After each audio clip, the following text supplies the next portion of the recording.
and have made it known that they will not be attending this year's awards ceremony. At this current time, we're uncomfortable to stand there and say this is okay. You make us think all year, not just once a year. And you can't just say, oh, I'm going to vote for him. He's not very good, but he's black. Either we want to have segregation or integration. So with all the talk about hashtag Oscars so white and the Wiz is so black and yada, yada, yada, I started to get a little frustrated because as a filmmaker, as a film professor, and as someone who is a national speaker on race in film in America, I felt like most people just didn't really get what's at the core of the issue.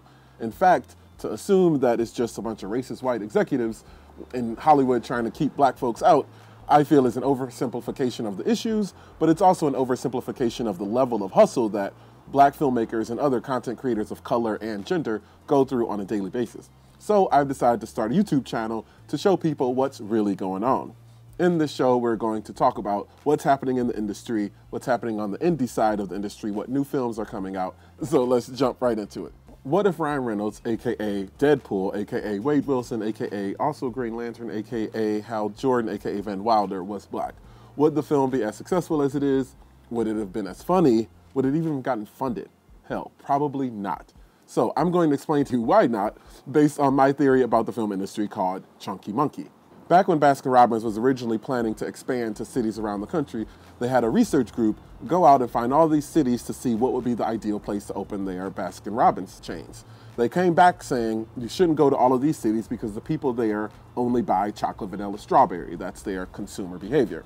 So the folks at Baskin-Robbins were like, well, wait, we know that our ice cream is good, so let's go back and figure out why these people have this behavior. So they go back, and then they come to find out that in all the cities that they had polled, there was only one ice cream parlor, and that one parlor only served chocolate, vanilla, strawberry. So if you ask the people in any of those locations what was their favorite ice cream or what type of ice cream did they typically buy, the answer was chocolate, vanilla, strawberry. Baskin-Robbins was like, okay, well, we just need to get them to try our ice cream.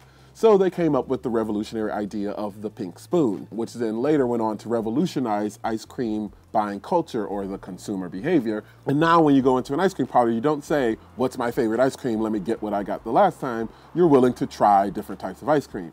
That led to the expansion of Baskin-Robbins all over the country. That led to new chains like Stucci's or Cold Stone or Yogurt Berry and Ben & Jerry's, who later made Chunky Monkey. So without the pink spoon, there would be no Chunky Monkey.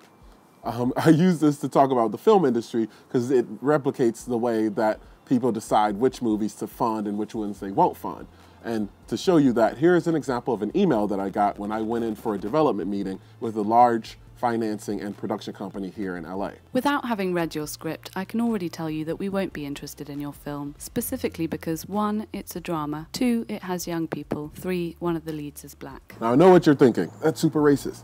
And that might be the case if not for one fact. Hollywood is a business. In any business, they're going to try to minimize risk and maximize profit. The real question you need to be asking is if having a black lead in a film would really diminish box office potential, i.e. if Ryan Reynolds was black, would Deadpool have been as successful as it is? Probably not.